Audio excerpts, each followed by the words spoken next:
রাজস্থান থেকে প্রায় 10,000 কেজি বিস্ফোরক উদ্ধার। 187টি বস্তায় বাঁধা ছিল RDX এর মশলা। প্রজাতন্ত্র দিবসের আগে রাজস্থান থেকে বিপুল পরিমাণ বিস্ফোরক উদ্ধার করল পুলিশ। মোট 187টি বস্তায় 9,550 কেজি অ্যামোনিয়াম নাইট্রেট পাওয়া গিয়েছে বলে খবর। সংবাদ সংস্থা PTI জানিয়েছে, এই বিস্ফোরক মজুতের সূত্রে একজনকে গ্রেফতার করা হয়েছে। তার নাম সুলেমান খান।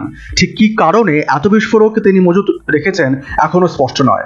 এই সংক্রান্ত তদন্তে কেন্দ্রীয় সংস্থা হস্তক্ষেপ করতে পারে বলে জানিয়েছে পুলিশ।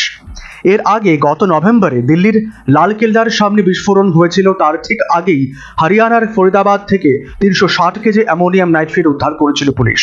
উত্তর ভারতের বিভিন্ন জায়গা থেকে মোট উদ্ধার হওয়া বিস্ফোরকের পরিমাণ ছিল 2,900 কেজি। দিল্লির বিস্ফোরণের সঙ্গে তার যোগও পাওয়া গিয়েছিল। প্রজাতন্ত্র দিবসের ঠিক আগে রাজস্থান থেকে একসঙ্গে 10,000 কেজি বিস্ফোরক উদ্ধারের ঘটনায় তাই চাঞ্চল্য ছড়িয়েছে। প্রজাতন্ত্র দিবসে এমনিতেই সর্বোচ্চ নিরাপত্তা আঁটোসাঁটো থাকে, তার ফাঁক গলেই কি কোথাও বিস্ফোরণের ছক ছিল? রাজস্থান পুলিশের তৎপরতায় আপাতত কি তা ভেস্তে গেল? গভীর রাতে রাজস্থানের নাগৌর জেলার হারসৌর গ্রাম থেকে বিস্ফোরক পদার্থ উদ্ধার করা হয়। রবিবার রাতে সাংবাদিক বৈঠক করে রাজস্থান পুলিশ সে কথা জানিয়েছেন। নাগৌরের পুলিশ সুপার মৃদুল কছুয়া জানিয়েছেন, গোপন সূত্রে গ্রামে বিস্ফোরক মজুতের খবর পেয়েছিলেন তারা। দেরি না করে মধ্যরাতে অভিযান চালানো হয়। গ্রামের একটি গুদামে হানা দিয়ে রাশি রাশি বস্তা মেলে।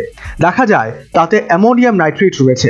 RDX তৈরির অন্যতম গুরুত্বপূর্ণ উপাদান এই রাসায়নিক।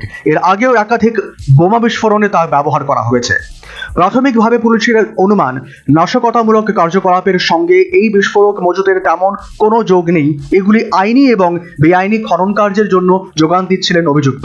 তবে তিনি জিজ্ঞাসাবাদের মুখে সদুত্তর দিতে পারেননি। বিস্ফোরক আইনে মামলা রুজু করেছে পুলিশ। SP জানান, কেন্দ্রীয় সংস্থাকে খবর দেওয়া হয়েছে, তারাও ধৃতকে জিজ্ঞাসাবাদ করতে পারে। পুলিশ জানিয়েছে, ধৃত সুলেমান হারসৌর গ্রামেরই বাসিন্দা। ঘটনাস্থল থেকে তাকে গ্রেফতার করা হয়। এর আগে তার নামে পুলিশের খাতায় 3টি মামলা ছিল। অ্যামোনিয়াম নাইট্রেট ছাড়াও ওই গ্রাম থেকে পাওয়া গিয়েছিল বিস্ফোরক তৈরির আনুষঙ্গিক বেশ কিছু সামগ্রী। মিলেছে ডিটোনেটর তৈরির 9টি কার্টন, 15 বান্ডিল ব্লু ফিউজ তার, 12টি কার্টন, 5 বান্ডিল রেড ফিউজ তার। ধৃতকে জিজ্ঞাসাবাদের মাধ্যমে এ বিষয়ে স্পষ্ট ধারণা পাওয়া যেতে পারে। National bureau report, news vanguard.